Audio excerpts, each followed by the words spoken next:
네, 안녕하세요. 작업 중량입니다.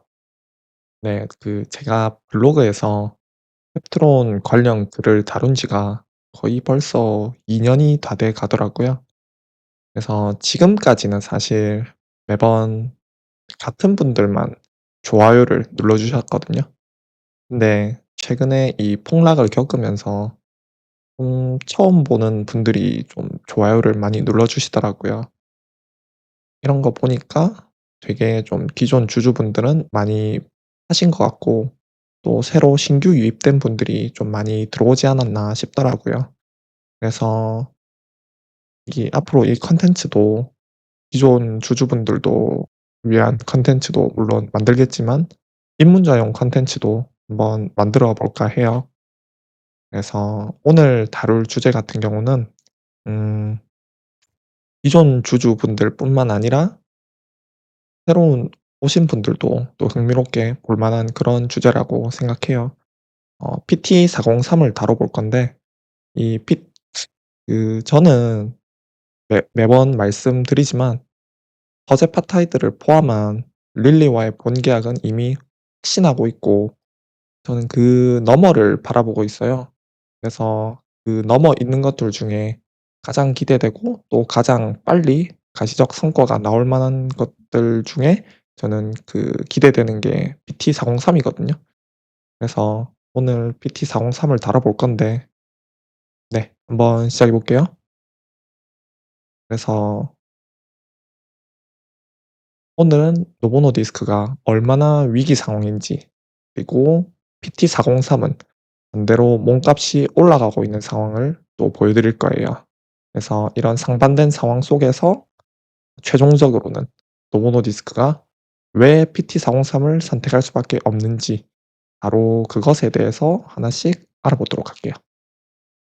제목은 이렇게 했습니다. 네, 오늘 다룰 목차예요. 네, 참고로 보시면 될 것 같고. 네, 1번 노보노디스크의 위기. 지금 노보노디스크 주가 보이시나요? 여기 왼쪽에 보이시는 게 노보노디스크 주가거든요. 거의 최고점 대비 3분의 1 토막이 났어요. 와, 장난 아니죠. 근데 이에 반해 일라이 릴리는 지금 연일 신고가 행진이에요. 지금 이 일라이 릴리가 얼마나 대단하냐면 퍼가 40 이에요, 40. 지금 엔비디아가 25 거든요. 근데 지금 이 헬스케어주인데 퍼가 40 이에요. 지금 뭐 암젠이나 뭐 노보노디스크나 뭐 로슈나 뭐 에브비나 다른 빅파마들은 퍼가 뭐 한 10, 뭐 많아야 15, 진짜 이 정도밖에 안 되는데 일라이 릴리는 시총이 1 위인데도 불구하고 퍼가 40을 받고 있어요. 그러니까 이런 것만 봐도 얼마나 시장에서 셋바운드와 마운자로의 성장성에 주목하고 있는지 알 수 있는 거죠. 어쨌든 이렇게 주가는 상당히 상반된 흐름을 보이고 있는데, 이렇게 노보노디스크가 주가가 좀 최악인 이유가 크게 보면 두 가지거든요. 요렇게 두 가지예요. 첫 번째는 위고비의 점유율 축소. 요게 가장 큰 이유죠, 사실. 이 위고비가 저희가 저번 컨텐츠에서도 다뤄봤다시피 지금 점유율이 계속 밀리고 있어요. 어디한테? 셋바운드한테, 혹은 마운저로라고도 하죠. 셋바운드 마운저로한테 지금 계속 점유율이 밀리는 상황이에요. 그리고 이런 상황에서 또 조만간 특허가 만료되는데 인도나 뭐 캐나다나 이런 데서는 또 복제약을 뭐 만드니 마니 뭐 이런 얘기를 하고 있거든요. 그래서 지금 이 위고비는 갈수록 좀 점유율이 축소되는 상황이지 않나. 그래서 이게 가장 큰 이유 중에 하나고, 또 두 번째 이유는 미래도 좀 어두워요. 그러니까 차세대 비만약이 공백상이에요, 사실상. 그래서 노보노디스크가 파그리세마라는 약을 이 위고비 이후에 되게 기대를 많이 한 약이거든요. 근데 이 데이터가 상당히 실망적이었어요. 이 어땠냐면은 그 zet바운드 마운자로 아시죠? 얘랑 살은 비슷하게 빼는데 부작용이 훨씬 심한 거예요. 그래서 이거 보고 막 주가가 엄청 빠졌었거든요. 또 게다가 또 이 카그리세마라는 약이 GLP-1이랑 그리고 아밀린이 복합제 투예요, 복합제. 복합제라서 상당히 비싸요.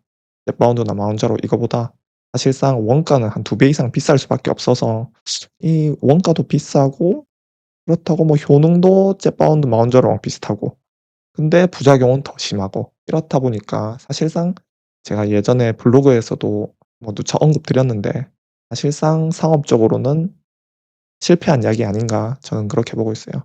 시장도 실제로 그렇게 보고 있고 어쨌든 이러한 두 가지 이유 첫 번째는 위고비의 점유율 축소 두 번째는 차세대 비만약 카그리세마의 실패 요 두 가지 이유 때문에 요렇게 주가가 완전히 내려박은 거거든요.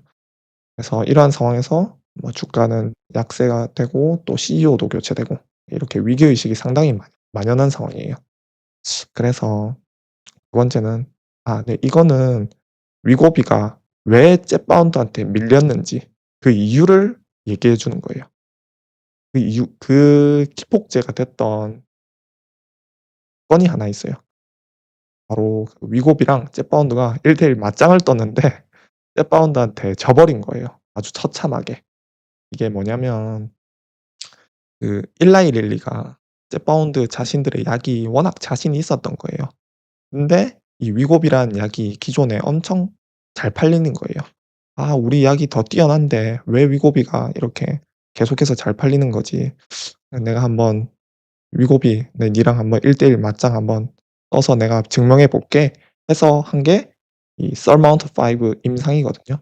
이게 같은 환자를 두고 1대1 임상을 한 거예요. 그러니까 같은 환자를 두고 zet바운드, 터제파타이드를 주고 그리고 또 세마글루타이드를 줘 가지고 이렇게 비교를 한 거거든요. 그래서 같은 환자가 아니라 비슷한 환자군들 이렇게 하나의 임상으로 묶은 거죠. 그러니까 한 명한테 두 가지 약을 준 게 아니라 어쨌든 비슷한 환자군들을 한테 이렇게 약을 줘 가지고 1대1 비교를 한 게 바로 헤드 투 헤드 임상이라고 해요. 어쨌든 이걸 직접적인 비교를 했는데 결과는 상당히 차이가 많이 났어요. 터제파타이드는 72 주차의 평균 체중 감소율이 20.2% 반면 위고비는 13.7% 그래서 이 절대 수치로 봐도 한 7% 차이가 나는데 이 상대적으로는 무려 47%나 차이가 나 버리는 그런 결과를 나타낸 거죠. 그래서 뭐 평균 체중 감소율뿐만 아니라 뭐 여러 2차 지표들이 있어요.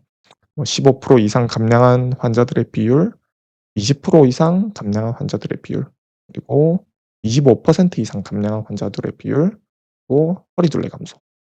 요런 핵심 2차 지표들에서도 zet바운드가 위고비 대비 이렇게 우위를 보여주고 있는 거죠. 이게 24년 말에 24년 아마 12 월일 거예요. 24년 12 월에 일라이 릴리가 임상 3 상을 한 거거든요. 서마운트 5 라는 임상을. 거기서 위고비를 완전히 쓰러뜨려 버린 거죠. 그래서 이거는 의학적인 팩트가 돼 버린 거죠. zet바운드는 위고비보다 훨씬 뛰어난 약물이다. 이거를 임상적으로 증명을 한 거죠. 그래서 이러한 사건 때문에 아까 전에 제가 말씀드렸다시피 위고비의 점유율이 거의 좀 계속해서 밀리는 그런 상황이 발생하게 된 거죠. 어쨌든 이러한 상황이고 그래서 지금 노보 노디스크는 상당히 절박한 상황이에요 지금. 지금 그래서 어떤 일이 있었냐면 또 과거에 메세라라고 혹시 아시나요? 이게 그 우리나라 D&D 파마텍이 기술 이전한 회사인데 어쨌든 이게 월 1회 제형하는 회사인데 이거를 화이자한테 뺏겼어요. 아 정정하자면 화이자랑 메세라랑 이미 악수를 했는데 노보 노디스크가 "야 메세라 너희 화이자랑 악수하지 말고 우리랑 악수하자." 이렇게 하이제킹 납치를 시도한 거예요. 이거를 그냥 전략적인 표현으로 하이제킹이라는 표현을 쓰는데 어쨌든 이렇게 화이자랑 메세라의 그 인수합병이 거의 마무리돼 가고 있는 그런 시점이었거든요. 근데 노보 노디스크가 이렇듯 법적 분쟁 리스크를 감수하면서까지 메세라를 막 인수하려고 했어요. "야 우리가 돈 더 줄게. 우리랑 악수하자. 여기 화이자랑 하지 마." 이렇게 어 악수를 시도했지만 결과는 실패였죠. 이 규제 당국에서 허락하지 않았어요. 그래서 결국 메스라는 화이 작품에 안기게 되고 결국 노보 노디스크는 낙동강 오리알 신세가 됐다. 어쨌든 그런 상황이고 그리고 또 가이던스 충격. 이게 무슨 말이냐면 "야 우리 위고비 앞으로 많이 못 팔아." 이렇게 미래에 좀 못 판다는 그런 시그널을 많이 줬어요, 실적 발표회에서. 그래 가지고 막 주가도 엄청 내려갔고 또 이러한 위기 상황에서 CEO도 교체되고 되게 어수선한 상황이에요. 그래서 지금 완전히 그 회사의 좀 전략적 어떤 스탠스가 상당히 좀 바뀌었을 거예요. 예전에는 뭐 좀 간만 보고 또 시간 끌고 검토만 했으면은 이제는 '아니다. 우리 이제 행동해야 된다.' 보다 과감하고 적극적인 BD 전략을 아마 할 거예요. 왜냐하면 지금 상황이 지금 이렇게 절박한 상황이고 메세라도 하이제킹을 실패한 상황이고 또 여기에서 제가 또 얼마나 절박한지 알 수 있었냐면은 얼마 전에 임플란트 회사 비바니라는 회사를 기술 이전했더라고요. 임플란트가 이거는 제가 호소를 하겠습니다. 이 임플란트 회사가 어떤 회사냐면 요거예요, 요거. 요거를 임플란트 영어로 심다거든요. 이거를 몸에 심는 거예요. 요게 뭐냐면은 나노 튜브인데 요게 나노 튜브예요, 나노 튜브. 나노 튜브에 이렇게 약이 있고 요런 파란 색깔 요 약이 있고 그리고 죄송합니다. 요게 나노 튜브네요, 요게. 요게 나노 튜브고 요거는 그냥 껍데기네요. 네. 어쨌든 이거를 몸에 심으면 이 약이 나노 튜브 사이로 이렇게 빠져나와요. 요렇게 빠져나오거든요. 예. 요런 식으로 몸에 서서히 방출시키는 거죠. 근데 이거 딱 봐도 제조가 엄청 어려울 것 같지 않아요? 네. 실제로 그래요. 실제로 제조 비용도 많이 들고 그리고 또 멸균 이슈가 있어 가지고 사실상 이거 거의 안 쓰이는 그런 서방용 기술이거든요. 근데 이런 기술을 노보 노디스코가 어 기술 이전을 했더라고요. 그리고 무엇보다 네. 이거를 절개가 필요해요, 절개. 이렇게 심으려면 당연히 절개가 필요하겠죠. 그러니까 이렇게 침습적 방식인데 마취를 하고 이 살을 잘라내고 이거를 아까 전에 그 나노 튜브 그거를 여기다 심는 거예요. 이게 또 연 2회 투여거든요. 그러니까 심을 때 한 번 또 뺄 때 한 번 이거를 따져 보면은 1 년에 총 4 번을 해야 돼요, 4 번을. 여러분 혹시 1 년에 4번 절개 수술 받을 자신 있으신가요? 네. 주사기도 막 무서워 가지고 막 그러는데 그건 진짜 안 팔릴 것 같습니다, 진짜. 어쨌든 이런 회사를 지금 노보 노디스크가 기술 이전을 할 만큼 상당히 절박한 상황이다. 그걸 방증해 주는 것 같고 그래서 노보 노디스크는 그런 상황인데 반면 PT403은 어떤가? 지금 계속해서 몸값은 올라가고 있는 상황이라고 저는 보여집니다. 어떤 이벤트가 총 두 가지가 있었어요. 그 첫 번째는 알다시피 PT403이 영구제 임상을 했잖아요. 근데 그 영구제 임상이 너무 좋았던 거예요, 데이터가. 어땠냐면 오 오심과 구토가 0 건이었어요. 간단하죠 그냥. 아예 오심과 구토가 0 건이었어요. 근데 이게 얼마나 대단하냐면은 위고비 주 1회 데이터를 보시면 돼요. 오심 44% 죠. 그러니까 절반 이상이 메스꺼웠다는 거예요. 절반 이상이 아니고 절반 가까운 사람이 메스꺼웠고 그리고 4명 중 1 명이 토를 했다. 주 1회 제형은.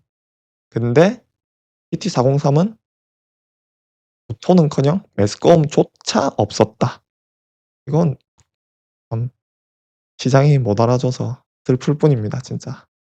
어쨌든 이게 또 더 대단한 게 뭐냐면 타이트레이션이 없었어요.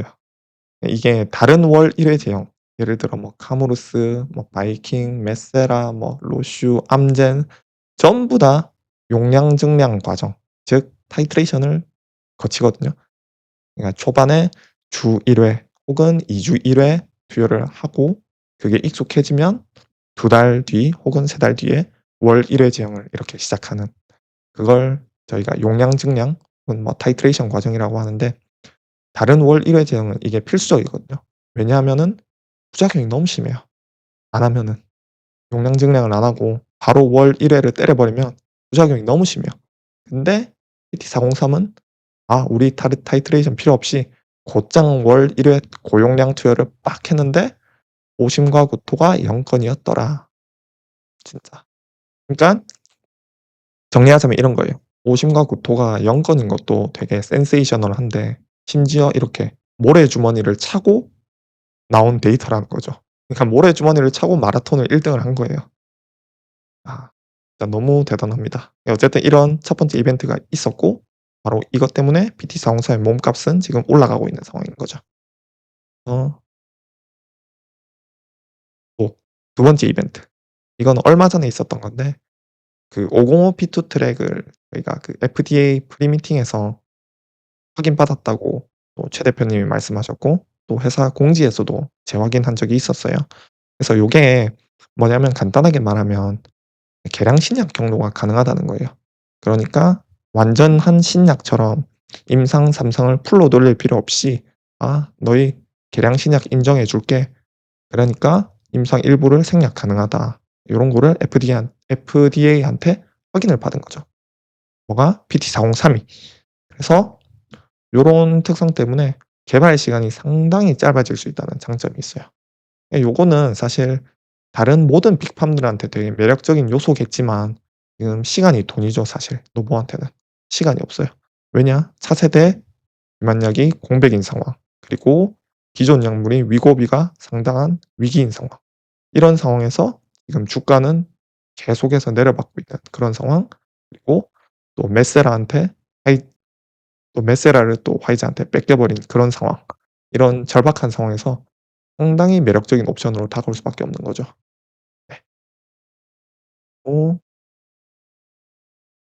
그래서 최종적으로 노보 노디스크는 이 PT403을 저는 상당히 매력적으로 바라볼 것 같아요. 왜냐하면 PK가 우수하죠. 이러한 우수한 PK 덕분에 부작용이 완화됐죠. 아까 전에 봤죠? 구토, 오심 0 건. 그리고 타이트레이션이 없죠. 저는 실제 임상에서 타이트레이션이 뭐 한 번 정도 있을 수도 있다고 생각해요. 뭐 타이트레이션이 있거나 최소화되거나 혹은 없거나. 그리고 월 1회 편의성. 그리고 아까 전에 봤다시피 505 비투 트랙의 개량 신약 인정 때문에 임상을 일부 생략 가능하다는 점. 그래서 상당히 절박한 노보 노디스크한테 이렇게 빠른 개발 경로가 가능한 BT403이 상당히 매력적으로 다가올 거라는 점. 그래서 이러한 모든 것들을 봤을 때 저는 릴리가 막지만 않는다면은 노보와의 딜 가능성은 상당히 높지 않나 싶어요. 그래서 노보와의 딜은 아마 일라이 릴리와의 본계약이 끝난 그 이후겠죠. 그래서 수상력도 상당히 올라가 있을 거고요. 실제로 또 PT403 연구자 임상 데이터, 그리고 505 피투 트랙 확인, 요런 것들도 이렇듯 협상력, 우세 이런 것에 좀 더 무게가 쏠리죠. 그래서 이렇게 최종적으로 저희가 노보 노디스크가 왜 PT403을 선택할 수밖에 없냐, 나아가 노보와의 딜 가능성이 왜 높냐, 이것들을 다 살펴봤어요. 네. 그렇고 오늘 영상은 이렇게 마치겠습니다. 감사합니다. 좋은 주말 되십시오.